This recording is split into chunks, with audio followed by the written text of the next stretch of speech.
इस कार्यक्रम के पुण्यार्जक हैं सकल दिगंबर जैन समाज, तिनसुकिया, असम। कल बताया था 5 ज्ञान, स्मृति ज्ञान, याद है कि नहीं, भूल गए?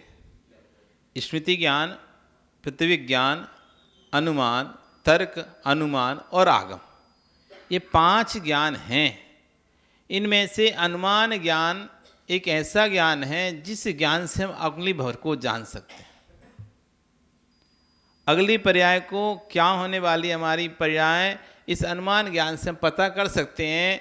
अनुमान ज्ञान कहता है आप अपने परिणामों को पढ़ो,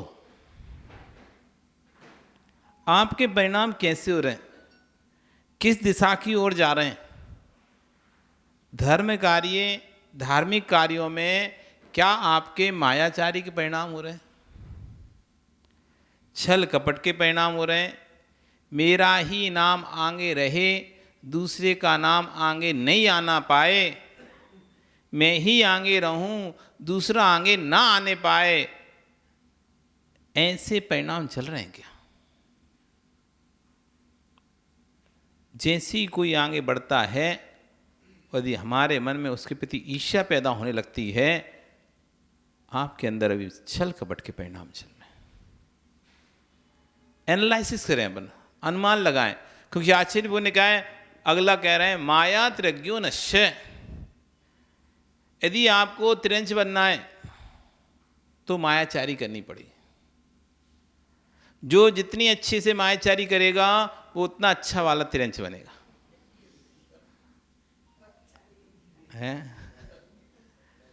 वो अच्छा वाला त्रिंच बनेगा जो जितनी अच्छी करेगा। तो आप देख लो, यदि आपको अच्छा वाला बनना है त्रिंच, मतलब क्रूर बनना है, ताकतवर बनना है, सिंह जैसा क्रूर बनना है, तो खूब मायाचारी करना पड़ेगा उसके लिए। थोड़ी बहुत मायाचारी से नहीं बन पाओगे, थोड़ी बहुत मायाचारी से त्रिंच नहीं बन पाएंगे। हमको भरपूर करनी पड़ेगी जितनी हो सकती है। और एक से नहीं, हर व्यक्ति के साथ, कोई भी व्यक्ति ले लेते, हम किसी को भी नहीं छोड़ते, ना प्रभु को छोड़ते।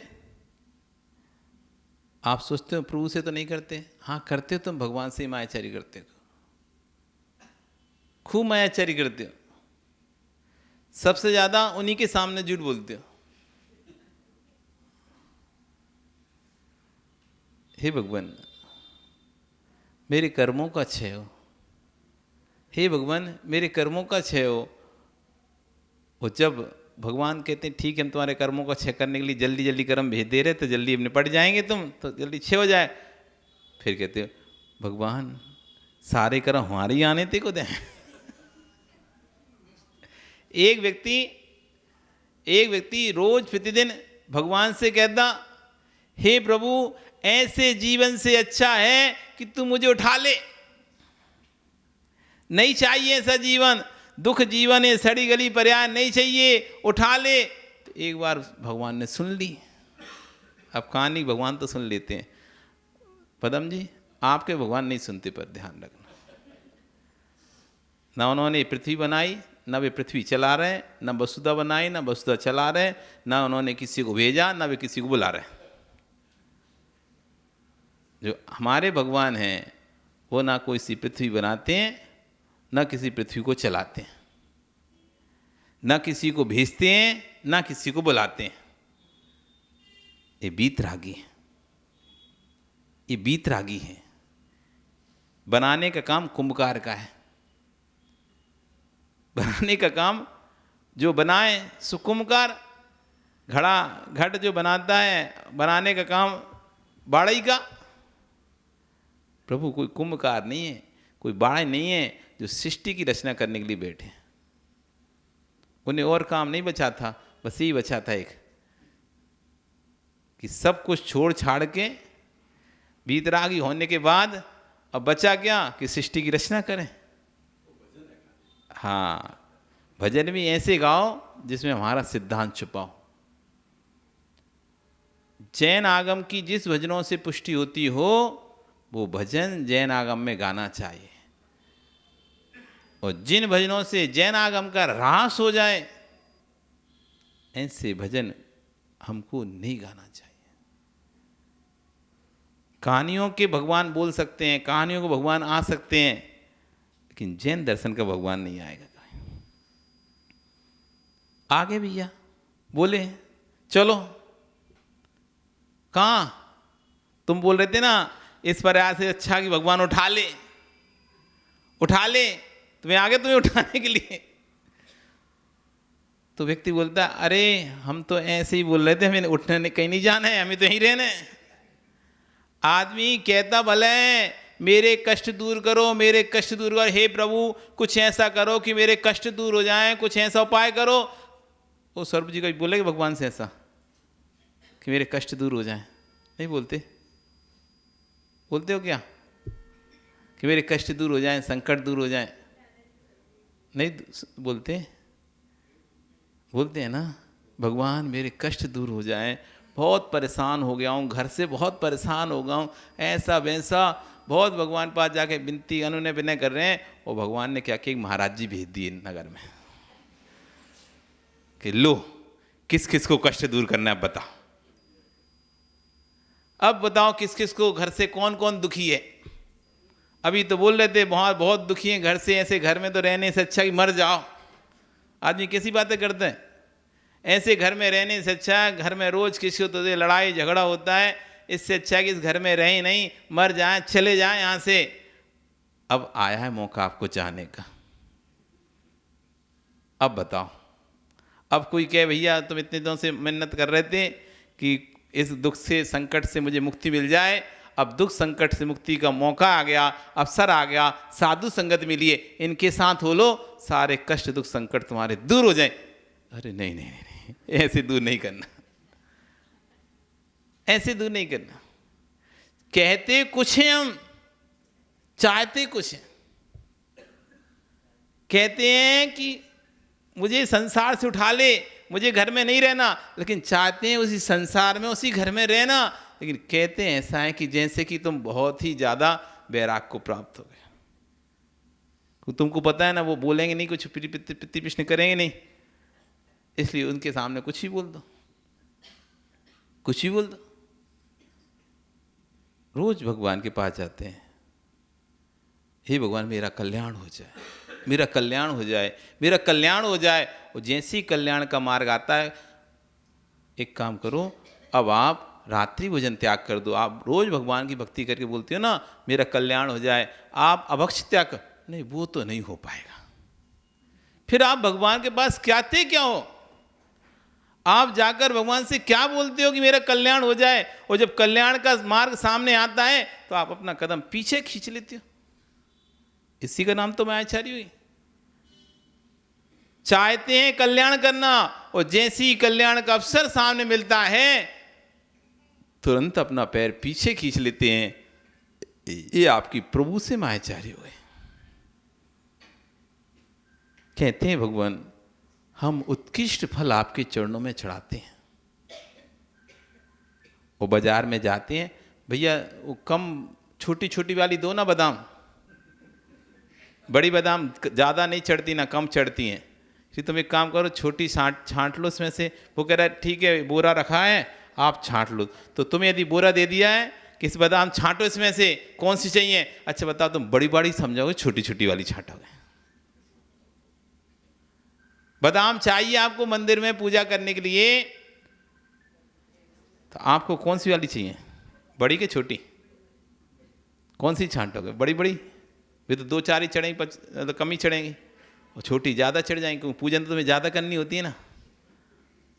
तो कैसे चलेगा बड़ी बादामों से?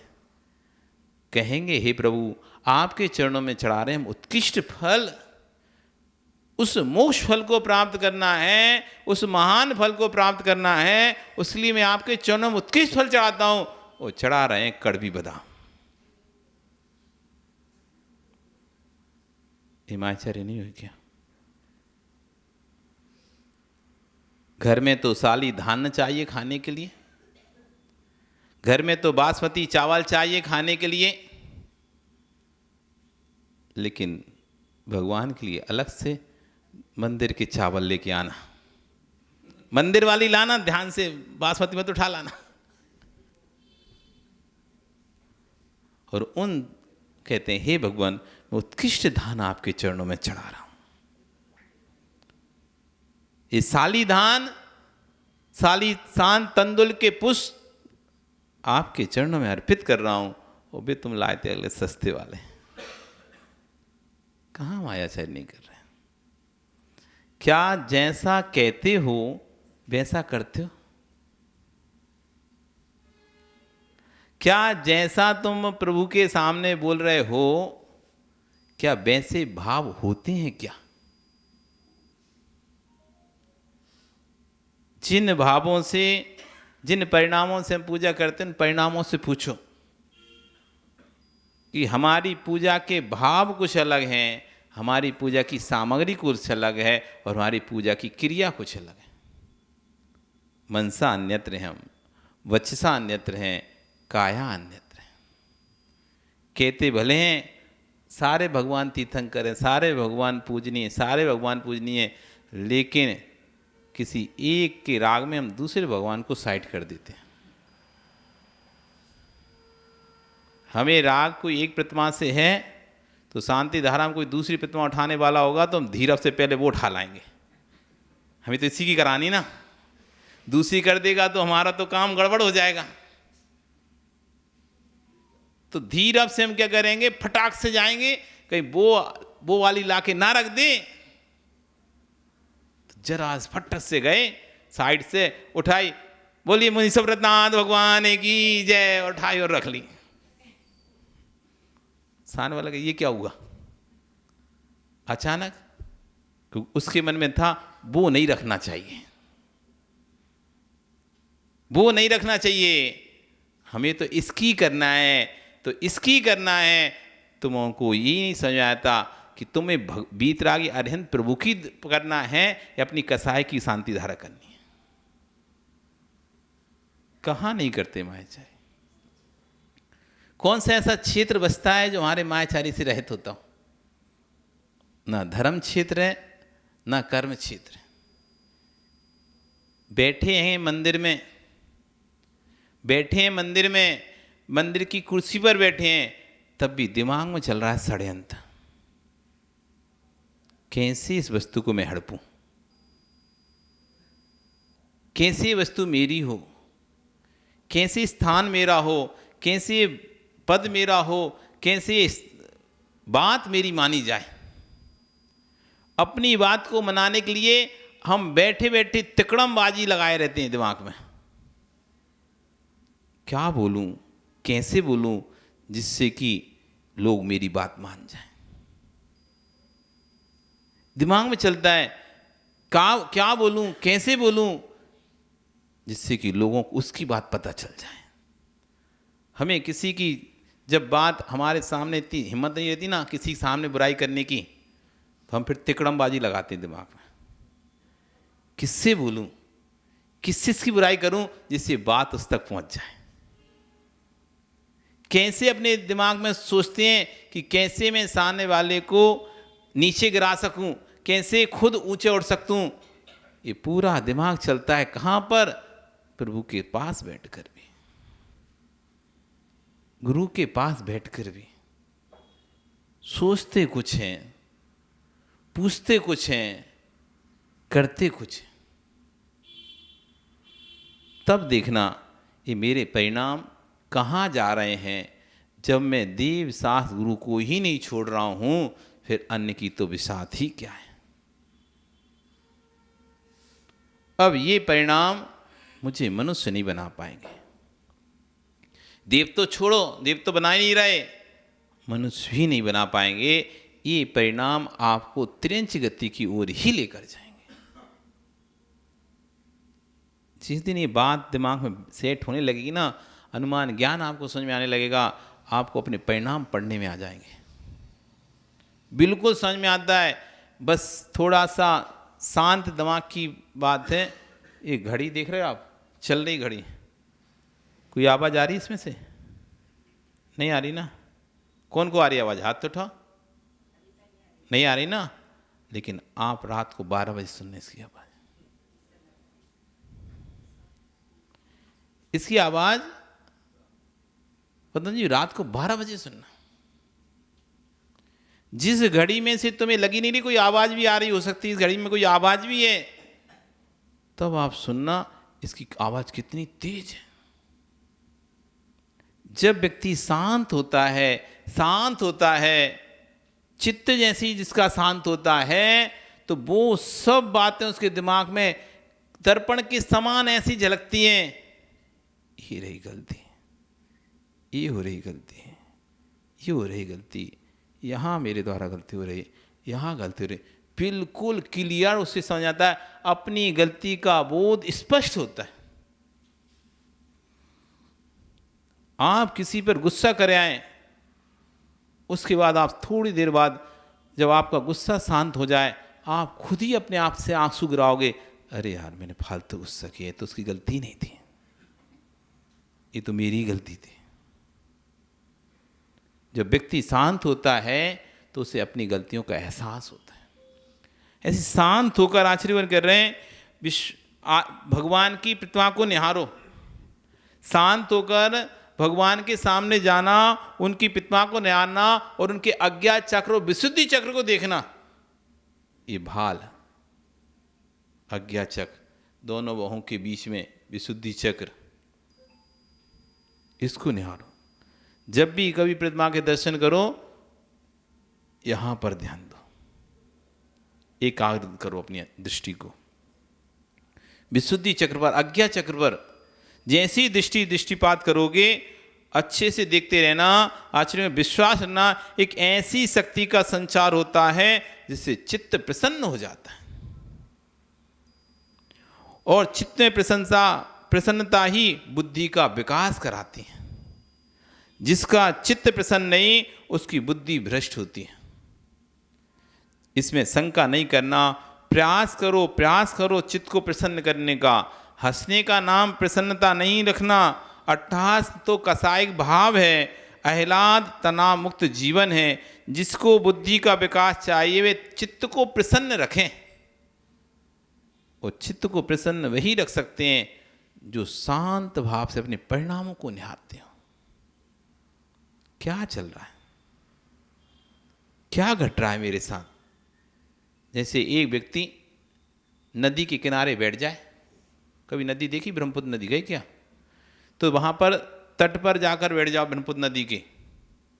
अब तटस्थ होकर देखो, लकड़ी बहते दिखेगी, सामग्रियां बहते दिखेंगी, सब कुछ बहते दिखेगी।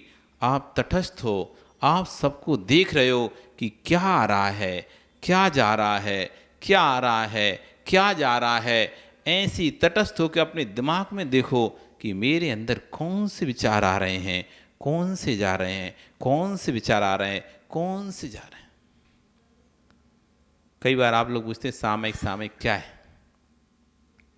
सामयिक किसी माला फेरने का नाम सामयिक नहीं है, कोई जाप करने का नाम सामयिक नहीं है। सामयिक में ना कभी माला फेरनी पड़ती है ना जाप करनी पड़ती। आपको यही समझ में आता है कि सामयिक मतलब कोई पाठ पढ़ना होता होगा, सामयिक मतलब कोई जाप करना होता है। सामयिक, उसे सामयिक नहीं कहते। सामयिक मतलब समता सर्वभूतेषु संयम सुभावना आर्थ रोध परित्यागा तदर्थी सामयिकम मता। समता सर्वभूतेषु, सभी प्राणियों के प्रति समता भाव होना।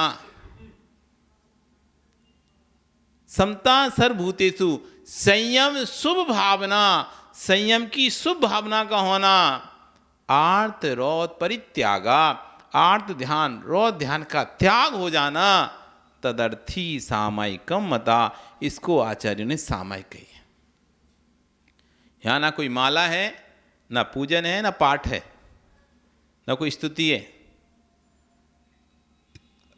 अपने आप को तटस्थ करके अपने ही दिन भर की जो दैनिक चर्या थी उसी को गे बनाओ। इस कार्यक्रम की पुण्यार्जक थी सकल दिगंबर जैन समाज, तिनसुकिया, असम।